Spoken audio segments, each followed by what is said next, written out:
জঙ্গলের মধ্যে এক চকলেট বিস্কুট বাড়িতে বসবাস করত ডাইনি। সে শুধু বিস্কুট খেয়েই থাকতো। একদিন টুনির বন্ধু টিংটিং বলে তার বিস্কুট খেতে খুব ইচ্ছা করছে। অনেক দিন হলো সে বিস্কুট খায়নি। তখন টুনি বলে, ঠিক আছে, আমি তোর জন্য ওই ডাইনির বাড়ি থেকে বিস্কুট এনে দেবো। একথা বলেই টুনি তখন বিস্কুট আনার জন্য বেরিয়ে যায়। এরপর টুনি হাঁটতে হাঁটতে ডাইনির বাড়ির সামনে চলে আসে এবং বলতে থাকে, কেউ আছো এখানে? আমি বিস্কুট নিতে এসেছি। তখনই সেখান থেকে হঠাৎ করে একটা ডাইনি বেরিয়ে আসে। কি চাই? তুই এখানে কেন এসেছিস? আমার এই বিস্কুট বাড়ির সামনে যা, চলে যা বলছি।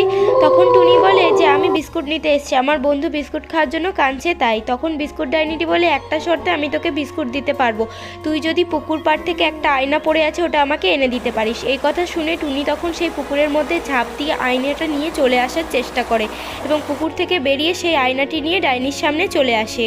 এরপর আয়না থেকে জাদু হতে থাকে এবং ডাইনিটি একটি পরীতে পরিণত হয়ে যায় এবং টুনিকে বলে, এরপর থেকে বিস্কুট বাড়ির সমস্ত বিস্কুট তোমাদের। ভিডিওটি ভালো লাগলে চ্যানেলটিকে সাবস্ক্রাইব এবং একটি লাইক করে দিও।